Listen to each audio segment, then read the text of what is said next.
Hello everyone, this is Darion of GNB.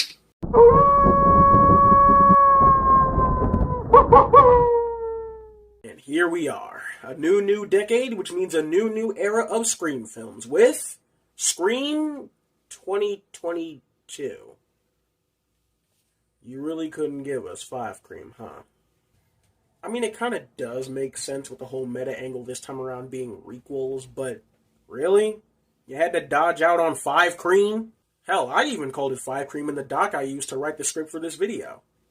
Hell, you know what? Fuck it. I'm gonna call this movie 5 Cream throughout the entire video, and there's not a damn thing you can do about it.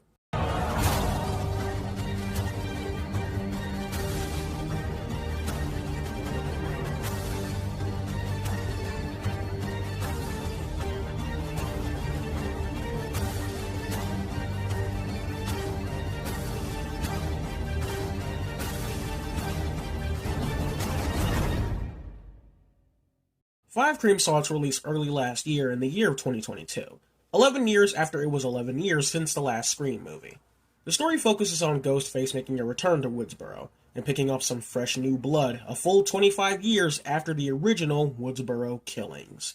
Five Cream marks the Scream franchise's grand return, and what a return it was. Being the first Scream film to not be directed by the late Wes Craven, who unfortunately passed away in mid-2015. Instead, in his place, we have Tyler Gillett and Matt Oakland, both prominently known for directing Ready or Not, a movie I wholeheartedly love and adore. Not just that, but this is the second film in the series to not have Williamson as the writer, though he is still attached to the film, credited as a producer. With Five Cream being the first movie to not have the direct magic touch of either Williamson or Craven, some fans rightfully saw that as a great source of concern. But with the release of the movie, fans were happily relieved to see that it turned out to be good. Not just good, it turned out to be great. Five Cream. Are you annoyed with me calling it 5 Cream yet? You want me to stop? Well, I won't. Five Cream not only managed to be a great Scream movie, but one that brilliantly brought the franchise back into the limelight with fun scares, a fun new cast, a pretty decent usage of legacy cast and characters, and an all-around great return to the franchise. The story this time around is pretty damn good. I like how they subvert our expectations of an opening kill by not actually being an opening kill, and having our victim be the catalyst for the plot of our new main characters. I also like how much the stab films play into the plot of this movie, with it branching off into a bunch of nonsense from what we saw in Scream 4 to being a major motivation of our new killer. But I am getting a tad ahead of myself on that end. Another thing I'll immediately say about this movie is that they did one hell of a job with Ghostface this time around. Now, I mentioned in my Scream 4 video how they stepped things up with Ghostface a bit, and that continues to hold true for this movie. I like how they use little stuff to modernize the little routine in the beginning, by having him text Jenna Ortega's character Tara through her friend's phone while she's on the landline, and being able to mess with the security system made for a pretty intense scene. Ghostface in general in both of these new movies feel way more brutal than before. It's not incredibly unique or original seeing as it is just stabs, but they feel more brutal. Like the killer is letting out years of built-up rage into each stab. You can really feel the impact of each stab, and the opening was the best way to convey this. Stabbing Tara through the hand and breaking her leg, it just made for a great reintroduction to this incredible horror icon. And I'll just come out and say that this may be my favorite performance of Roger L. Jackson as Ghostface. That scene in the hospital really allowed him to crank up the sinister nature of the character, and I loved the hell out of it. Please don't hurt him. I'll tell you what. You can choose. I'll only kill one. What? What?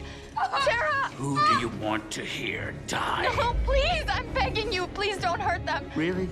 You can't save your own sister? All you have to do is say, kill Richie. No! No! And with a big gap between Scream 4 and now, they of course have way more room for horror to riff off and commentate on. The first of which is talking on the rise of elevated horror, stuff like Midsommar, Hereditary, The Babadook, etc. The big topic of horror this time around, on the other hand, is requels.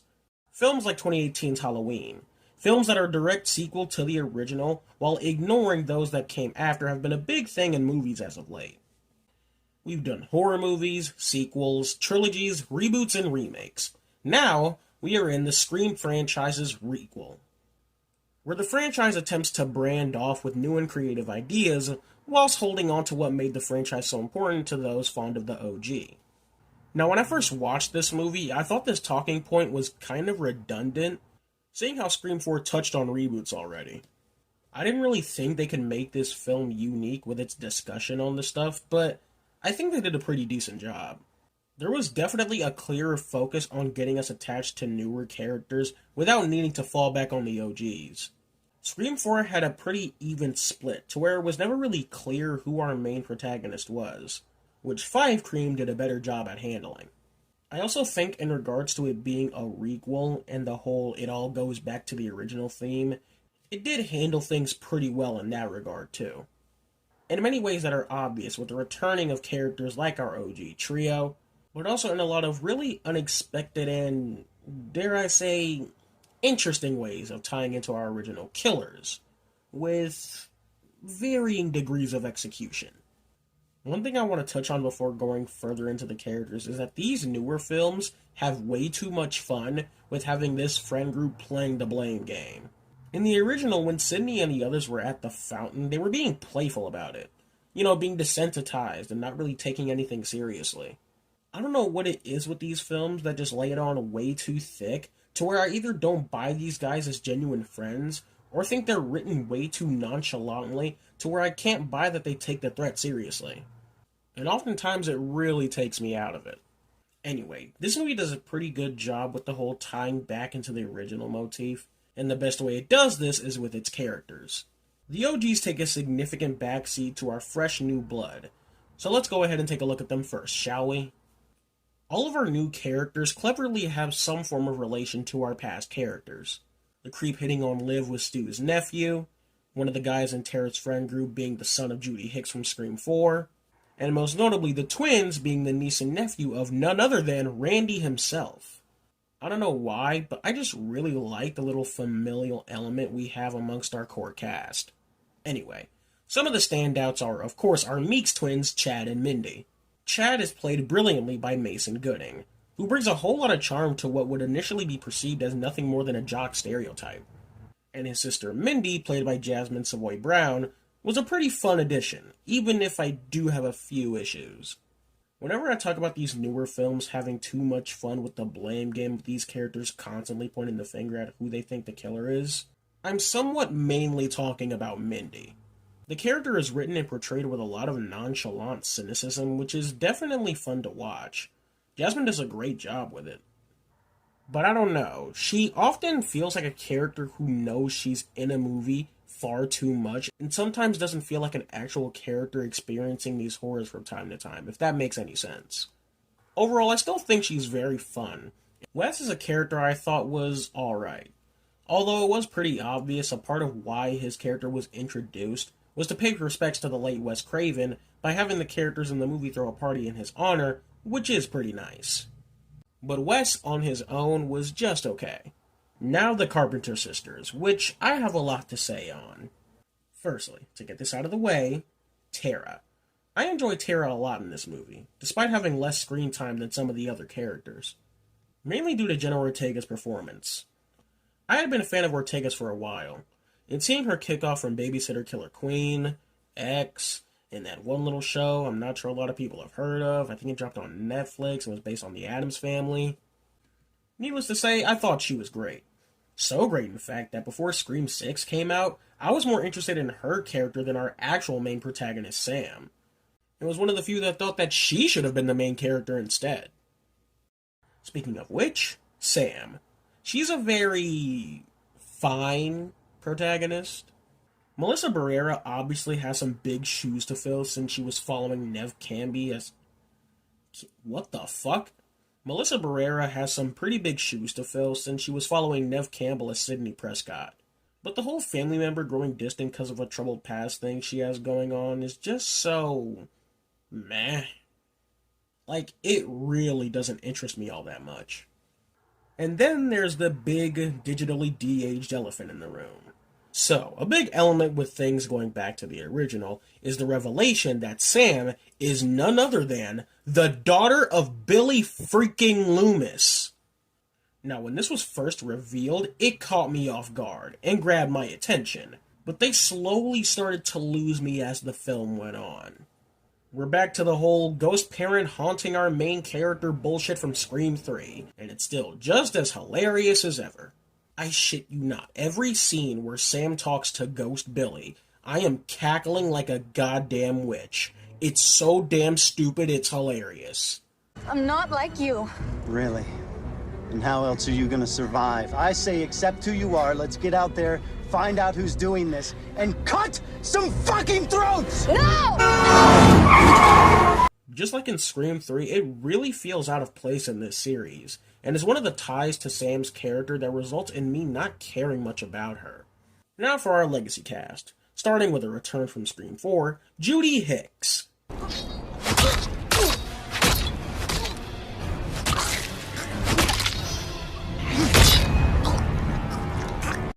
Yeah, very sad she died. Alright, moving on. Dewey gets the most time to shine out of all of them. Life apparently hit this dude hard, with him being demoted from sheriff, him and Gale splitting up again, and kind of just becoming a recluse altogether. I like how jaded Dewey has become. It's an interesting route to take after Scream 4. Having Dewey and Gale split up normally would make me upset, but they made up for it by acknowledging that it was mainly on Dewey, and a part of his story was making up for all the wrong steps he took. We as well have to talk about his death. Just like Randy in Scream 2, his death was a necessary step for this franchise to take. The man had survived 4 of these damn movies. Our trio was starting to feel invincible, and I respect them for making the tough decision and killing off Dewey. Even if it broke all of our hearts. His death helped get the feeling that really anyone is up for grabs, and I respect them for taking this route. Gale is doing her usual Gale things, which can either be a good or bad thing, depending on who you ask. I love Gale, and I loved her in this movie. Courtney Cox, as always, does an amazing job. Now, Sydney is where we really start to get into some shit. Sydney doesn't come into the movie until a little bit near the beginning of the 3rd act, which is new territory for this series. It's always been kind of carried on the back of Neve Campbell, and you'd think that not having her be in most of it would be this film's detriment. But I think it worked fine. Sydney's story is effectively over, and having her take a back seat for our new age of Scream victims is kind of fine by me. She's married with kids. I think it's important for Sydney's character to have some sense of normalcy in her life. I feel like that's the best way to end things off with her. As always, Neve Campbell is amazing, not taking any bullshit because she's seen it all before. Maybe the most derivative one of all. I mean, Christ, the same house. Maybe so. But you forgot the first rule of surviving a stab movie. Never answer the... I'm bored. Wait! Briefly, before going over our killers, I'd like to say it was a cool-ass twist to have our climax back in the Stu Macher house. They did a kick-ass job of hiding it all throughout the 3rd act until the reveal, and it was just so fucking cool. 5 Cream has what is probably my favorite Scream killer reveal ever. I'm not the fucking killer! I know. Welcome to Act 3. Yeah, it just caught me off guard, but it was effective as hell. Now, Amber throughout the story is a character I never really cared for. She was Tara's most supportive friend and kinda had everyone's backs, but once the mask is off, Mikey Madison does a great job turning up the crazy. But the second one, now this one messed my head up. Look out, you're okay. Because I really wanted to be the one to kill you. I know a lot of people had Jack Quaid pegged when he was initially cast, but this being the first project I'd seen him in, I really had no say in whether he was Ghostface or not. He did such an outstanding job as the supportive boyfriend that I didn't really think for a second it could have been him. But holy shit does he do a great job once he's revealed. Now, let's see what the motive this time around is, and boy oh boy were these guys fucking geniuses. Richie and his jailbait girlfriend, Amber, were 2 hyper fans of the Stab movies. Upset at how the franchise's most recent entry fails to live up to fans' love and expectations of the original. So they got together to do these killings in an attempt to give Hollywood enough material to finally create another great Stab movie. With these two, the movie decided to touch on toxic fandom, how fans' love for something can be turned into something more violent and bitter. You see it all the time online with people going back and forth at each other's throats over differing opinions, and it's no different for Scream. Ask anybody who was online around the time this movie dropped, and you'll see how much a bunch of fans absolutely hated this ending and motive, claiming that it ruined their beloved franchise, unintentionally proving the filmmaker's point. These guys perfectly hit the nail on the head with this theme, and I absolutely love it to death. Even before this reveal, the movie further beats this point in with the whole rule scene, with Mandy explaining how much these franchises mean to these fans, and it's freaking brilliant. Come on, it's just a movie. No, it's not. To some people, the original is their favorite thing in the world. The movie that made them love horror, that mom or dad showed them when they were 10, that bonded them together. And God help anyone who slightly fucks with that special memory, who makes a movie they think disrespects it. That said, the rest of this climax is kinda hit or miss. We kinda just hit the same beats as most of the other Scream climaxes, which brings me into talking about this movie's biggest fault. Yeah, this movie's cast and characters are all fun, the scares and kills are all pretty good, but all in all, this movie just feels like the others. Which I guess on some level makes sense, requels and all, but the movie could have used just a bit more to elevate itself from the previous films, because as it stands now, it just falls back on the traditional Scream formula. Which isn't a bad formula, don't get me wrong, but 5 movies in, I think we could have used with just a little bit more. Just a little something extra to make this movie feel truly unique, So, if you agree or disagree with anything I've said in this video, let me know right down there in the comments below. Also, be sure to like and subscribe. This is Darion of GNB Productions, and take care.